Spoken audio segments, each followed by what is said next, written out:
আসসালামু আলাইকুম। ঢাকা কলেজের একাদশ শ্রেণীর শিক্ষার্থীদের যারা মানবিক শাখা অধ্যয়নরত আছো তাদের প্রত্যেককে আজকে পরিণতি ক্লাসে সবাইকে স্বাগতম।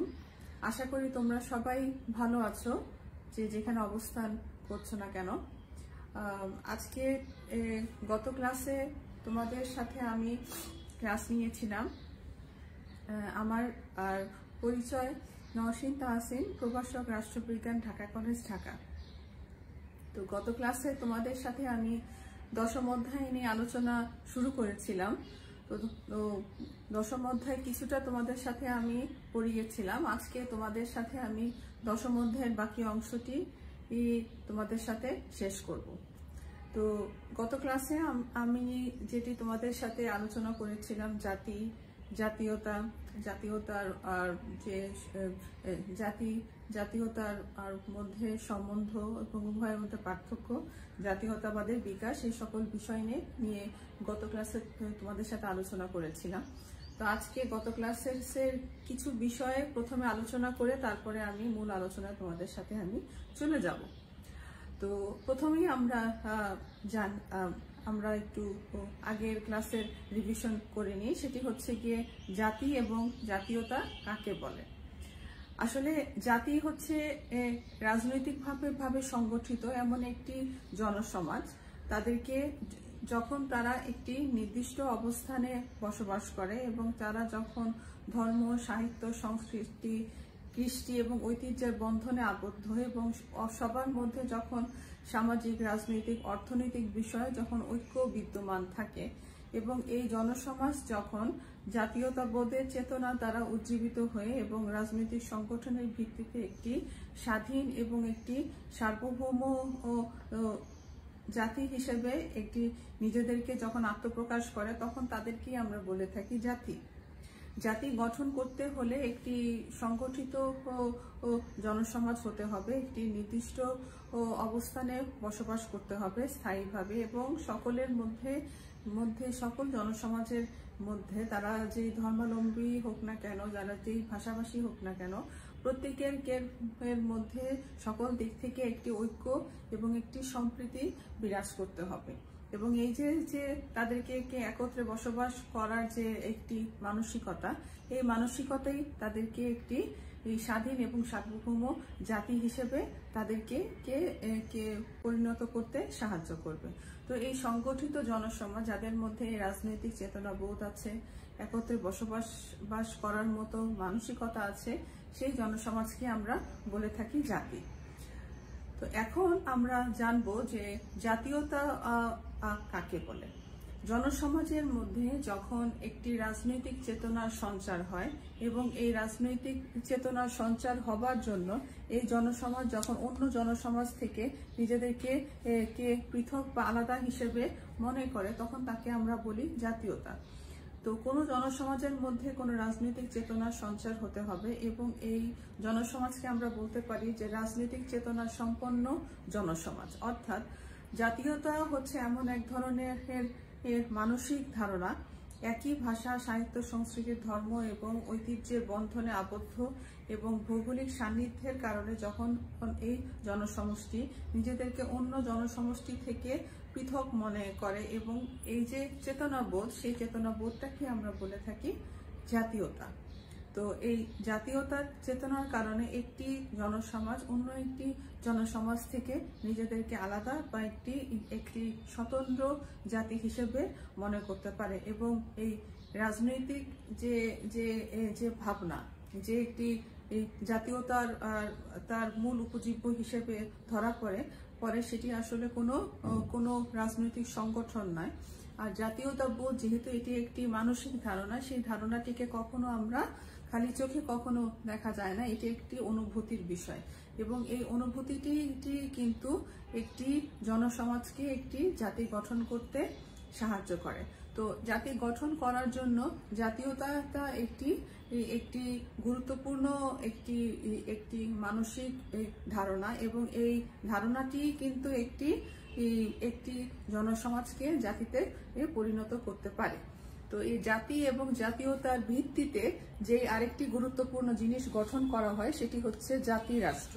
তো এই জাতি রাষ্ট্র হচ্ছে এমন একটি রাষ্ট্র যেখানে যখন এই জাতীয়তা বা এই জাতীয়তাবোধের ধারণার ভিত্তিতে যে রাষ্ট্র গঠিত হয় তাকে আমরা বলে থাকি জাতি রাষ্ট্র। যেমন সুনির্দিষ্ট ভূখণ্ডে যখন একটি নিজেদেরকে শাসন করবার জন্য যোগ্য হিসাবে যখন একটি জাতি আত্মপ্রকাশ করে তখন আমরা বলতে পারি যে তাকে একটি জাতি রাষ্ট্র। এবং জাতি রাষ্ট্রটা একদিকে যেমন জাতীয়তার ভিত্তিতে গঠিত হবে, ঠিক অন্যদিকে এই জাতি রাষ্ট্র হবে স্বাধীন এবং সার্বভৌম। যেমন তার উদাহরণ স্বরূপ হিসেবে আমরা বলতে পারি যে আমাদের বর্তমান যে বাংলাদেশ তার একটি স্বাধীন এবং সার্বভৌম রাষ্ট্র। আমরা 1971 সালে মহান মুক্তিযুদ্ধের মাধ্যমে স্বাধীনতা প্রাপ্ত হয়ে আমরা নিজেদেরকে একটি স্বাধীন সার্বভৌম জাতি হিসেবে আত্মপ্রকাশ করতে সমর্থ হয়েছি। তো এই যে আমরা একটি নিজস্ব আমাদের একটি ভাষা, সংস্কৃতি, কৃষ্টি, কালচার আছে এবং আমরা অন্য যে কোনো রাষ্ট্র থেকে নিজেদেরকে একটি আলাদা দেশ হিসেবে বা আলাদা জাতি হিসেবে আত্মপ্রকাশ করতে পেরেছি এবং এই চেতনার ভিত্তিতে আমরা যেই একটি দেশ গঠন করতে পেরেছি সেটি হচ্ছে গিয়ে জাতি রাষ্ট্র। জাতীয়তাবোধে উজ্জীবিত জনগোষ্ঠী অন্যদের থেকে নিজেদেরকে স্বতন্ত্র বলে মনে করে এবং এভাবে তারা একটি জাতি রাষ্ট্র তারা গঠন করে ফেলে। এবং আমরা বলতে পারি যে ইটালির বিখ্যাত রাষ্ট্র দার্শনিক নিকোলো ম্যাকিয়াভেলি সর্বপ্রথম জাতি রাষ্ট্র ধারণার সর্বপ্রথম উদ্যোক্তা বা প্রবক্তা। তো প্রাচীন গ্রিসে যে রাষ্ট্রগুলো গঠিত হতো আমরা জানি গণতন্ত্রের সূতিকাগার বলতে আমরা প্রাচীন গ্রিসকে আমরা জানি। তো প্রাচীন গ্রিসে যে রাষ্ট্রগুলোর উদ্ভব হয়েছিল সেই রাষ্ট্রগুলো ছিল নগর রাষ্ট্র, কিন্তু বর্তমানে রাষ্ট্রের সংখ্যা এবং আয়তন এত বেশি বেড়ে গিয়েছে যে আসলে বর্তমানে অসংখ্য জনপদ, শহর, গ্রাম, অঞ্চল এবং সংখ্যালঘু অনেক জাতিসত্তা এবং সম্প্রদায় আছে এবং এসব রাষ্ট্রের যেমন আয়তনও বিশাল, ঠিক একইভাবে জনসংখ্যাও কিন্তু অনেক বেশি বিপুল। তো এই বিপুল জনসংখ্যার জন্য অনেক সময় দেখা যায় যে এই ছোট ছোট দেশের অস্তিত্ব এখন আর খুব একটা দেখতে পাওয়া যায় না। তো এজন্য এখন নগর রাষ্ট্র কেন্দ্রিক যে ধারণাটি সেই ধারণাটি এখন চলে গিয়েছে, বরং এখন তার বদলে সেই জায়গায় অবস্থান করে নিয়েছে হলো জাতি রাষ্ট্র, যেহেতু বর্তমানে সব রাষ্ট্রের আয়তন এবং লোক সংখ্যা অনেক বেশি। তো এভাবে অভিন্ন একটি জাতীয়তাবোধে তারা উজ্জীবিত হয় এবং নৃতাত্ত্বিক জাতীয়তা অপেক্ষা আমরা বলতে পারি যে রাজনৈতিক বেষ্টিক যে জাতিসত্তা সেই জাতিসত্ত্বের ভৌগোলিক জাতীয়তা গঠনে জাতিরাষ্ট্র গঠনে একটি প্রাধান্য পেয়ে থাকে এবং সাধারণত জাতিরাষ্ট্রের একটি নিজস্ব পতাকা, নিজস্ব সঙ্গীত, জাতীয় সঙ্গীত এবং একটি অভিন্ন লক্ষ্য থাকে। প্রত্যেকটি স্বাধীন এবং সার্বভৌম দেশেরই একটি নিজস্ব প্রতীক, নিজস্ব পতাকা, নিজস্ব জাতীয় সঙ্গীত এবং একটি অভিষ্ট লক্ষ্য বা একটি নির্দিষ্ট লক্ষ্যের ভিত্তিতেই তারা জাতি রাষ্ট্র গঠন করে। তো এ ছিল হচ্ছে গিয়ে জাতি রাষ্ট্র বা এই জাতীয়তা গঠন করার জাতীয়তার ভিত্তিতে গঠিত রাষ্ট্র। তো এই যে একটি জাতীয়তা বোধ বা একটি জাতীয়তার যে চেতনা, সেই চেতনাটা কিন্তু আসলে এমনি কিন্তু কখনো গড়ে ওঠেনি। এই জাতীয়তার চেতনা বা জাতীয়তার এই চেতনা বোধটাকে গড়ে তোলার জন্য বিভিন্ন উপাদান কিন্তু প্রয়োজন। সেই উপাদানগুলো নিয়ে আজকে তোমাদের সাথে আমি আলোচনা করব যে একটি জনসমাজের মধ্যে বা একটি জনসমাজের অন্তর্গত মানুষের মধ্যে যে এই রাজনৈতিক যে একটি চেতনা বোধটা যে উজ্জীবিত হবে সেটি আসলে কিসের ভিত্তিতে। তো সেই চেতনা বোধটাকে তৈরি হবার জন্য আমাদের বিভিন্ন উপাদানগুলোর প্রয়োজন, সেই উপাদানের ভিত্তিতেই কিন্তু জাতীয়তাবোধের চেতনাটি উজ্জীবিত হয়। তো সেই জাতীয়তাবোধের উপাদানগুলো নিয়ে এখন তোমাদের সাথে আলোচনা করব। তো যে সকল উপাদান কোনো একটি জনসমাজকে ঐক্যবদ্ধ এবং জাতীয়তাবোধকে উজ্জীবিত করে তাকে আমরা বলতে পারি জাতীয়তাবোধের উপাদান। তো এই জাতীয়তাবোধের বিভিন্ন উপাদান আছে। আমরা এখানে বোর্ডে দেখছি যে আমাদের জাতীয়তাবোধে 8টি উপাদান আছে। এই 8টি উপাদানের ভিত্তিতে মানুষের মধ্যে, জনসমাজের মধ্যে জাতীয়তাবোধের সঞ্চার হয়ে থাকে। তো এই প্রথম উপাদানটি হচ্ছে বংশগত ঐক্য। তো যখন কোনো জনসমাজের অন্তর্গত যে সকল প্রায় জনগোষ্ঠী, একটি জনসমাজের মধ্যে অন্তর্গত যে সকল মানুষ আছে, তারা যখন সকলে নিজেকে যখন একই বংশভূত বলে মনে করে এবং এর ভিত্তিতে তাদের মধ্যে একটি জাতীয় ও একত্বতা বোধের সৃষ্টি হয়। তো সেটা কি আমরা বলে থাকি সাধারণত বংশগত ঐক্য। তো এটির মূল ধারণাটি হচ্ছে, যখন একটি জনসমাজের অন্তর্গত সকল মানুষ নিজেদেরকে একই বংশের মনে করে থাকে, তখন তাদের এর মধ্যে যে ঐক্য সৃষ্টি হয় সেটাকে আমরা বলে থাকি বংশগত ঐক্য। কিন্তু বর্তমানে এই বংশগত ঐক্যের যে প্রচলন এখন আর দেখা যায় না, কারণ এই বংশগত ঐক্যের প্রচলন দেখা যেত একসময় গ্রিসে, কারণ সেখানে তখন নগর রাষ্ট্র কেন্দ্রিক যে মানুষের বসবাস এবং রাজনৈতিক কার্যকলাপ ছিল, যেহেতু তখন মানুষের লোক সংখ্যা এবং দেশের আয়তন উভয়ই ছিল ছোট। কিন্তু বর্তমানে পৃথিবীর সবগুলো দেশ জাতিরাষ্ট্র গঠন করার কারণে দেশের মানুষের লোক সংখ্যা অনেক বেশি বেড়ে গিয়েছে। তো এজন্য এই বংশগত ঐক্যের ভিত্তিতে জাতিরাষ্ট্র গঠন করা বা জাতীয়তার চেতনাটাকে উৎসাহিত করার প্রচলন এখন আর দেখা যায় না, কারণ দেশের সব মানুষ নিজেদেরকে একই বংশভূত এখন আর মনে করতে পারে না। তো এভাবে নৃতাত্ত্বিক গণনের অনুসন্ধান থেকেও আমরা বলতে পারি যে বর্তমানে কোনো জাতি এখন আর বিশুদ্ধ বা অবিমিশ্রিত নয়। তো এর ফলে দেখা যায় যে মার্কিন যুক্তরাষ্ট্রের জনগণও কিন্তু নিজেদেরকে আমেরিকান জাতি বলে দাবি ও গর্ববোধ করে, যদিও তারা বিভিন্ন ধর্মাবলম্বীর এবং বিভিন্ন বংশভূত লোকজন সেখানে মার্কিন যুক্তরাষ্ট্রে বসবাস করে, কিন্তু তাদের মধ্যে কিন্তু আসলে কোনো বংশগত বা কোনো উদ্ভবগত কোনো ঐক্য আসলে নেই। তো এজন্য বংশগত ঐক্যের প্রচলন বর্তমানে এখন আর দেখা যায় না, যেহেতু বংশগত ঐক্য গঠন করতে হলে জাতির এবং দেশের লোক সংখ্যা উভয়ই অনেক ছোট হতে হবে, কিন্তু বর্তমানে এখন আর কোনো দেশেরই লোক সংখ্যা বা দেশের আয়তন এখন আর অল্প নেই। সব দেশের আয়তনই অনেক বিশাল এবং তার থেকেও বেশি হচ্ছে জনসংখ্যা। তো এ ছিল বংশগত ঐক্য। 2 নম্বর যে উপাদানটি আমরা দেখি সেটা হলো ভাষা, সাহিত্য ও সংস্কৃতিগত ঐক্য। তো মানুষের কথা বলার প্রধান মাধ্যম হচ্ছে ভাষা। ভাষার মাধ্যমে মানুষের মনের ভাব প্রকাশ করে। যখন কোনো জনসমাজের অন্তর্গত সকল মানুষ প্রায় একই ভাষায় কথা বলে এবং সেই সাহিত্য বা সেই ভাষায় রচিত যে সকল প্রবন্ধ, উপন্যাস, সংস্কৃতির অংশ তাদেরকে সমভাবে আকৃষ্ট এবং অনুপ্রাণিত করতে যখন সাহায্য করে তখন তাদের মধ্যে একটি জাতীয়তাবোধের উন্মেষ ঘটে। যেমন জার্মান দার্শনিক ফিফটে যে কথাটি বলেছেন যে জাতীয় ঐক্য সৃষ্টির প্রধান মাধ্যম হলো ভাষা, সাহিত্য, সংস্কৃতি। তবে এ কথাও আমরা সাথে সাথে বলতে পারি যে বিভিন্ন ভাষাভাষীর মানুষের মধ্যে যদি জাতীয় একত্বতা বোধ গড়ে ওঠে, তাহলেও আমরা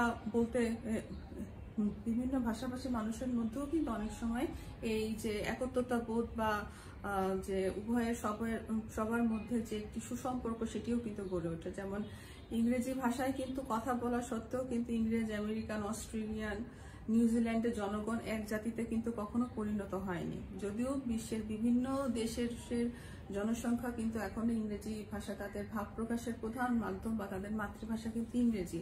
তার মানে এই না যে ইংরেজি ভাষাভাষী সকল দেশের জনগণ তারা একই জাতির অন্তর্ভুক্ত। আবার আমরা বলতে পারি যে Saudi Arab, Iraq, German, Jordan, Sudan, Morocco, মিশর, কুয়েত প্রভৃতি যে সকল দেশ যারা নাকি আরবি ভাষায় যারা কথা বলে তারাও কিন্তু এক জাতিতে কখনো পরিণত হয়নি। তো এভাবে ভাষা ভিত্তিক যে জাতীয়তাবোধের যে সৃষ্টি হয় সেটি আরবি ভাষাভাষী দেশগুলোকে ঐক্যবদ্ধ করতে সমর্থ হয়নি, আবার ঠিক ইংরেজি ভাষাভাষী ভুক্ত দেশগুলোকে পুরোপুরিভাবে ঐক্যবদ্ধ করতে কিন্তু সম্মত হয়নি। তো ভাষা, সাহিত্য, সংস্কৃতিগত দিক থেকে আমরা বলতে পারি যে জাতীয়তাবোধের একটি জন্ম হয়, জাতীয়তাবোধের যে একটি বিকাশটা সেটি সূচিত হয়, কিন্তু তার ভিত্তিতে কিন্তু পুরোপুরিভাবে কিন্তু জাতি গঠন করা কিন্তু কখনো যায় না, বরং একটি জাতীয়তাবোধের সঞ্চার হয় বা জাতীয়তাবোধের একটি ধারণা তৈরি হয়, আমরা সেটা বলতে পারি। তো তো এভাবে যে ভাষা সাহিত্য, একই ভাষা সাহিত্য সংস্কৃতির যখন একটি জনসমাজকে সমভাবে আকৃষ্ট করে, তখন তাদের মধ্যে যে জাতীয়তাবোধের সঞ্চার ঘটে তাকে আমরা বলতে পারি যে ভাষা সাহিত্য ও সংস্কৃতিগত ঐক্য। তো এভাবে আমাদের জাতীয়তাবোধের সঞ্চার হতে পারে। তো 3 নম্বর যেটি উপাদান আমরা দেখি সেটি হচ্ছে গিয়ে আচরণ ও রীতিনীতিগত ঐক্য। জাতীয়তাবোধের একটি গুরুত্বপূর্ণ উপাদান হচ্ছে আচরণ ও রীতিনীতিগত ঐক্য। অভিন্ন আচরণ ও রীতিনীতি এই গত যে সকল অনুষ্ঠান আছে, যে কোনো জনসমাজের মধ্যে যখন সহজে ঐক্যের সৃষ্টি করে এবং সমজাতীয় মনোভাব সৃষ্টি করে, তখন আমরা বলতে পারি যে জনসাধারণের মধ্যে আচরণ ও রীতিনীতিগত ঐক্য বিরাজ করছে। যেমন উদাহরণস্বরূপ আমরা আমাদের নিজেদের কথাই বলতে পারি। যেমন পাকিস্তানি শাসকগণ ধর্মের দোহাই দিয়ে আমাদের বাঙালি জাতির উপর আমাদের যে বাঙালিদের যে একটি জাতীয়তাবোধ, তারা সেটি মুছে ফেলতে চেয়েছিল এবং তারা সমস্ত ষড়যন্ত্রকে তারা নস্যাৎ করে দিয়ে আমাদের যে সর্বশেষ মুক্তিযুদ্ধের মাধ্যমে আমরা আমাদের স্বাধীনতা অর্জন করতে সমর্থ হই এবং আমাদের আচরণ ও রীতিনীতিগত যে ঐক্য সেটি কিন্তু বিরাজ করে। যে আমাদের যে বাঙালি জাতি এবং আমরাও যে একটি স্বতন্ত্র জাতি হিসেবে আত্মপ্রকাশ করতে পারি, সেটি পাকিস্তানি শাসক গোষ্ঠী তাদের ষড়যন্ত্র করে আমাদের মুছে ফেলতে চেয়েছিল। কিন্তু আমাদের এই জাতীয়তাবোধ বা আমাদের রীতিনীতি বা আমাদের আচরণ, আমাদের যেহেতু পূর্ব এবং পশ্চিম পাকিস্তানিদের মধ্যে আমাদের মধ্যে আচরণ এবং রীতিনীতিগত দিক থেকে, অনুষ্ঠানের দিক থেকে কোনো মিল কখনো ছিল না। তো এজন্যই আমরা তাদের কাছ থেকে একটা আলাদা জাতি হিসেবে আত্মপ্রকাশ করতে সমর্থন হয়েছি। এরপরে যে উপাদানটি আমরা দেখি সেটি হচ্ছে ধর্মগত ঐক্য। প্রাচীন এবং মধ্যযুগে ধর্মের ঐক্য একটি জাতি গঠনের প্রধান উপাদান হিসেবে বিবেচিত হতো। তো গিলক্রাইস্ট একজন বিখ্যাত রাষ্ট্র দার্শনিক, তার মতে ধর্ম বিশ্বাসের পার্থক্য যেখানে থাকে প্রবল, তো সেখানে জাতিগত ঐক্য আসলে স্বল্পস্থায়ী হতে পারে, স্বল্পস্থায়ী হতে বাধ্য হয়ে থাকে। কারণ আমাদের যখন যেখানে ধর্ম বিশ্বাসের পার্থক্য বা ধর্মগত দিক থেকে যখন পার্থক্য যখন অনেক বেশি থাকে, তখন সেখানে জাতিগত যে ঐক্য থাকে সেটি কিন্তু আসলে ক্ষণস্থায়ী হয়। তো ধর্মের পার্থক্যের কারণেই আমরা বলতে পারি যে 1947 সালে ভারত এবং পাকিস্তান বিভক্ত হয়ে দুটি আলাদা রাষ্ট্রের জন্ম হয়েছিল। আবার এই ধর্মের পার্থক্যের যে কারণেই কিন্তু আমরা বলতে পারি যে আমরা 1971 সালে পশ্চিম পাকিস্তানিদের কাছ থেকে আমরা কিন্তু একটি স্বাধীন এবং সার্বভৌম দেশ হিসেবে আমরা আত্মপ্রকাশ করতে সমর্থন হয়েছিলাম। এবং বর্তমানে আমরা দেখি যে জাতি গঠনের উপাদান হিসেবে কিন্তু ধর্মের গুরুত্ব কিন্তু দিন দিন অনেক বেশি হ্রাস পাচ্ছে। কারণ চীন, ভারত প্রভৃতি রাষ্ট্রের বহু ধর্মের মানুষজন একত্রে কিন্তু বসবাস করে। যেমন আমাদের পার্শ্ববর্তী দেশ আমরা যদি ভারতের কথাই বলি, যে ভারতে কিন্তু বিভিন্ন ধর্মাবলম্বী লোকজন বসবাস করে। ঠিক একইভাবে আমরা মার্কিন যুক্তরাষ্ট্রের কথাই ধরি, যে মার্কিন যুক্তরাষ্ট্রেও কিন্তু বিভিন্ন ধর্মের লোক একত্রে বসবাস করে। তো ধর্মের বন্ধনের কারণে কোনো দেশের জনসংখ্যাকে কখনো আলাদা করা কখনো যায় না, কখনো ঠিক না। বরং একটি দেশে বিভিন্ন ধর্মাবলম্বী লোকজন বসবাস করে, বরং তাদের প্রত্যেকের যার যার নিজস্ব ধর্ম যারা নিজস্ব ভাবে পালন করে। তো এই পালন করার জন্য কিন্তু কখনো জাতি গঠন করতে কিন্তু কখনো সমস্যা হয় না। অপরদিকে আমরা বলতে পারি যে একই ধর্মাবলম্বী হওয়া সত্ত্বেও কিন্তু বিশ্বে খ্রিস্টান, বৌদ্ধ এবং মুসলমান কিন্তু বিভিন্ন জাতিতে তারা বিভক্ত।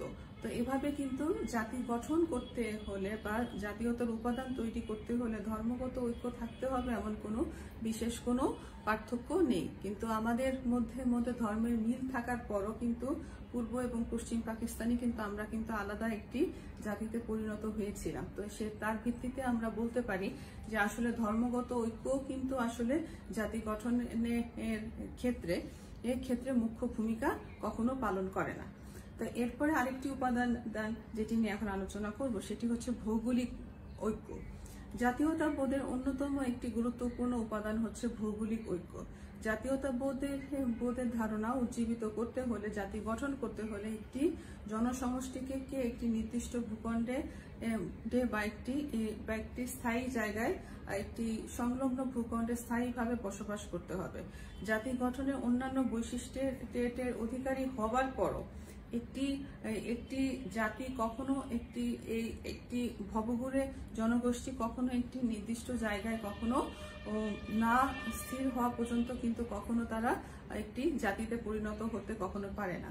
ঠিক কারণ হিসেবে আমরা বলতে পারি যে ইহুদিরা দীর্ঘদিন যাবৎ পৃথিবীর বিভিন্ন দেশে, ইউরোপীয় ইউনিয়ন সহ ইউরোপীয় অন্যান্য যে রাষ্ট্রগুলোতে তারা বসবাস করে আসছিল, কিন্তু তাদের মধ্যে জাতীয়তাবোধের সুপ্ত ধারণা বিদ্যমান থাকলেও কিন্তু ইসরায়েল নামক রাষ্ট্র গঠন করবার পূর্বে তারা কোনো জাতি হিসেবে কিন্তু স্বীকৃতি লাভ করতে পারেনি। তো একটি জাতি গঠন করতে হলে বা জাতীয়তার চেতনাটাকে স্থায়ীভাবে স্থান দিতে হলে একটি ভবঘুরে জনসমষ্টিকে একটি নির্দিষ্ট জায়গায় অবশ্যই অবস্থান করতে হবে। একটি স্থায়ী এবং একটি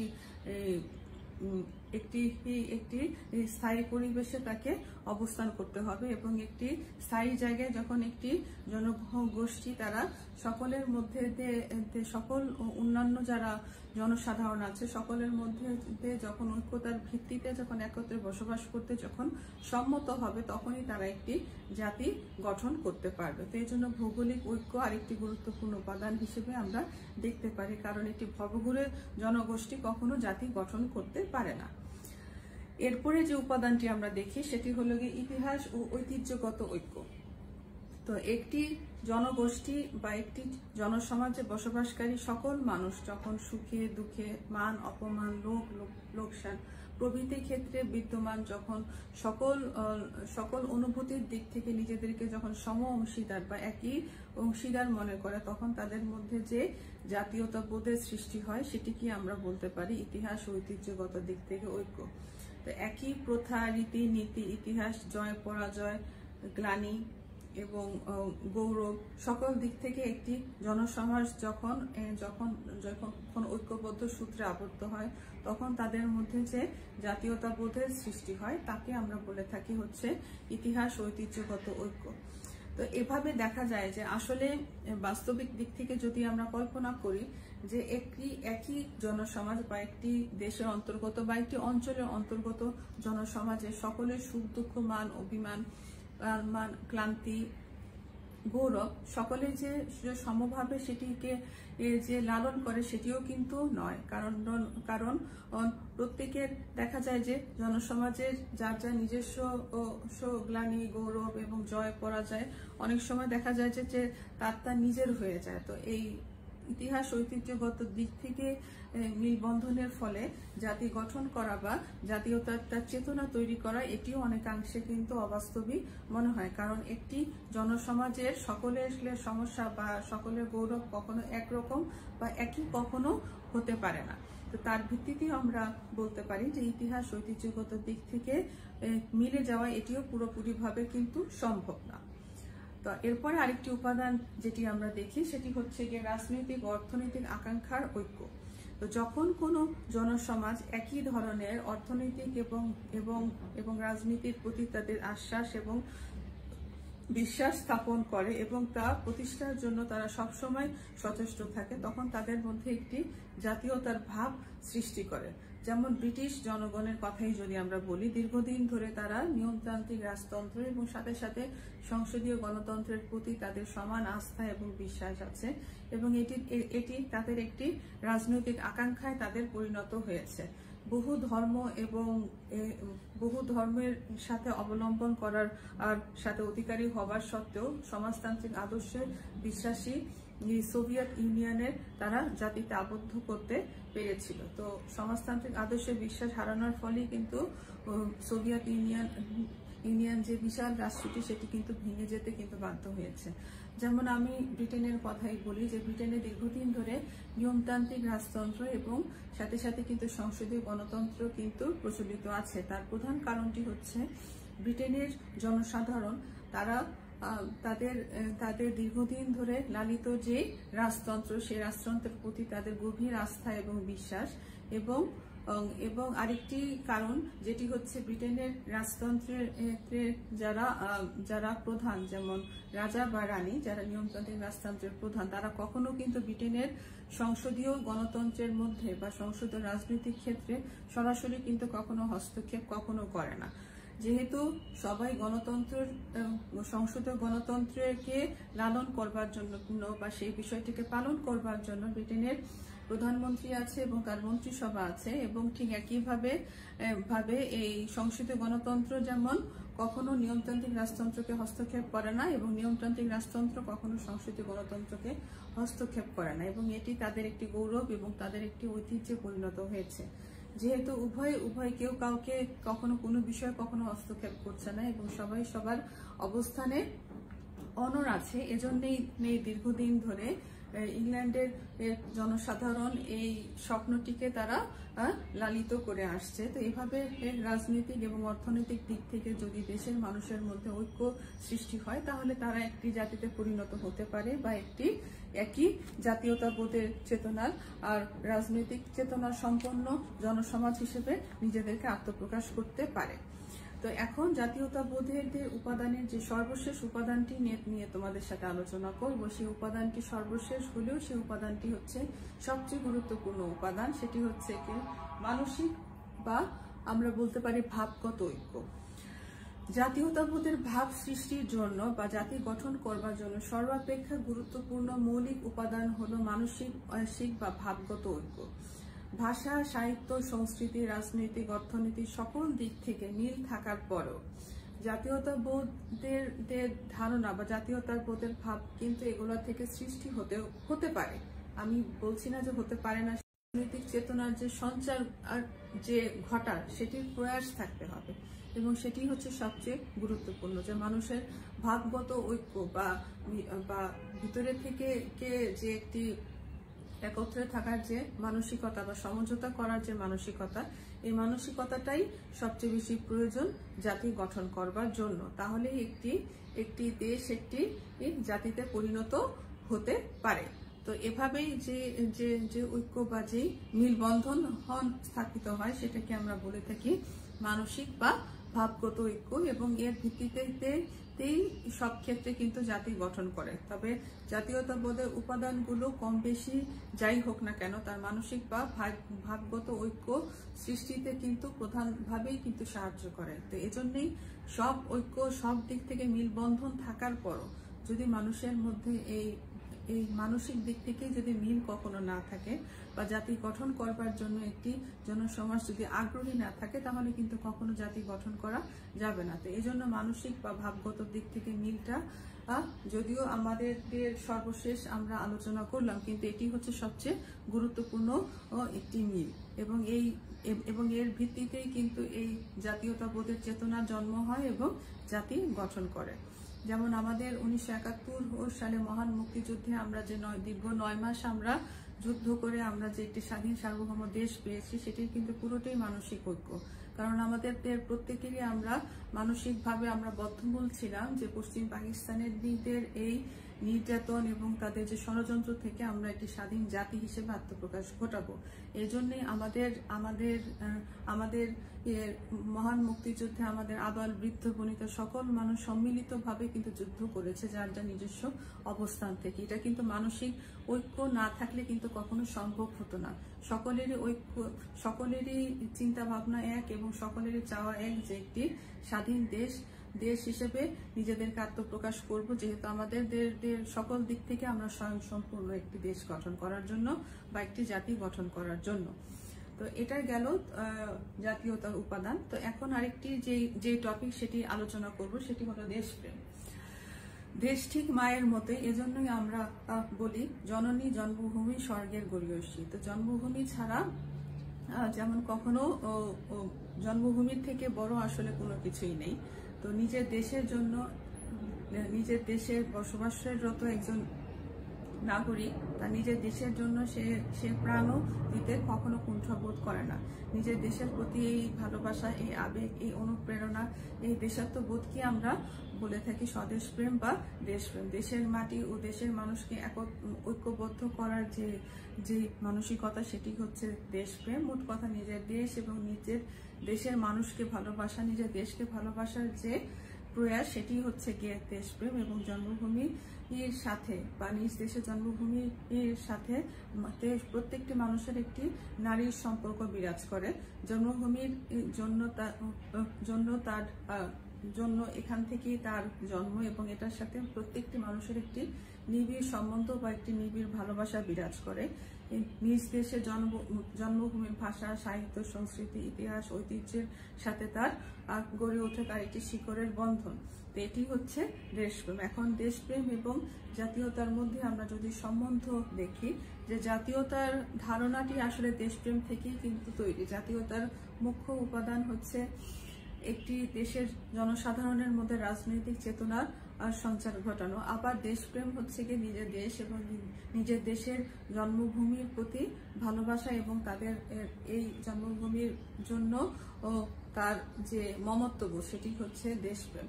তো দেশপ্রেম মানুষের অন্তরের সদা সবসময় বহমান থাকে। তাই কোনো বিশেষ পরিস্থিতিতে পড়লে আমরা সেই আবেগ বা সেই অনুভূতিটা তখন জাগ্রত হয়ে যায়। যেমন আমরা বলতে পারি যে 1930 সালে মাস্টারদা সূর্য সেনের নেতৃত্বে চট্টগ্রামে যে বিদ্রোহ হয়েছিল, এবং অনেকেই সে যে বিদ্রোহ করেছিলেন এই স্বদেশে তার যে দেশপ্রেমের যে বলিষ্ঠ অবদান, সেটি আমরা দেখতে পাই। আবার আমরা বলতে পারি যে 1952 সালে ভাষা আন্দোলনের সময় এই দেশের মানুষ আমাদের নিজের ভাষার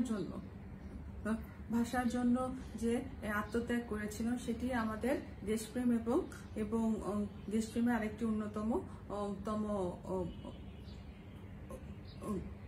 অন্যতম দৃষ্টান্ত।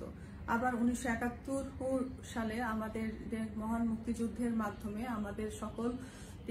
আমাদের দেশের সকল মানুষকে যে মহান মুক্তিযুদ্ধের অংশগ্রহণ করার যে মানসিকতা তৈরি হয়েছিল, সেটিও কিন্তু আমাদের একটি দেশপ্রেমের একটি উজ্জ্বল নক্ষত্র। এবং এখানে প্রায় 30 লক্ষ জনসাধারণ, 30 লক্ষ মানুষ তারা নিজের রক্তের বিনিময়ে দেশকে তারা স্বাধীন করতে তারা সমর্থ হয়েছিল। তো এভাবে আমাদের দেশপ্রেম এবং জাগ্রত হয়েছে, এবং যুগে যুগে এই যে জাতীয়তাবাদী নেতারা অনেকেই তাদের সুযোগ্য নেতৃত্ব দিয়ে একটি জাতিরাষ্ট্র গঠন করতেও সমর্থ হয়েছেন। আবার কেউ নিজ রাষ্ট্রকে গতিশীল নেতৃত্ব প্রদান করার মাধ্যমে বিশ্ব দরবারে একটি সুমহান মর্যাদার আসনেও তারা উন্নীত হয়েছেন। যেমন আমরা বলতে পারি যে নেতাজি সুভাষচন্দ্র বসু, দেশবন্ধু চিত্তরঞ্জন দাস, পণ্ডিত জওহরলাল নেহেরু, মহাত্মা গান্ধী, শেরে বাংলা একে ফজলুল হক, হোসেন শহীদ সোহরাওয়ার্দী এবং সহ প্রমুখ। এবং সর্বশেষ হচ্ছে আমাদের জাতির জনক বঙ্গবন্ধু শেখ মুজিবুর রহমান, তাজউদ্দিন আহমেদ। তারা আমাদের নিজস্ব যে সকল মহান নেতা আছে, তারা আমাদের অনুপ্রেরণা এবং তারা আমাদের এই জাতীয়তাবোধের চেতনার ভিত্তিতে দেশপ্রেমটি জাগ্রত করতে সহায়তা হয়েছিল। পাশাপাশি জাতীয়তার চেতনা ও দেশপ্রেমের জন্যই অনেক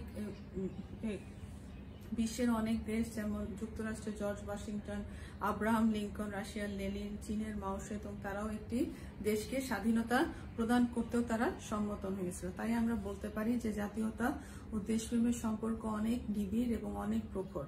দেশপ্রেমের মধ্যেই রয়েছে আসলে জাতীয়তাবাদের চেতনা।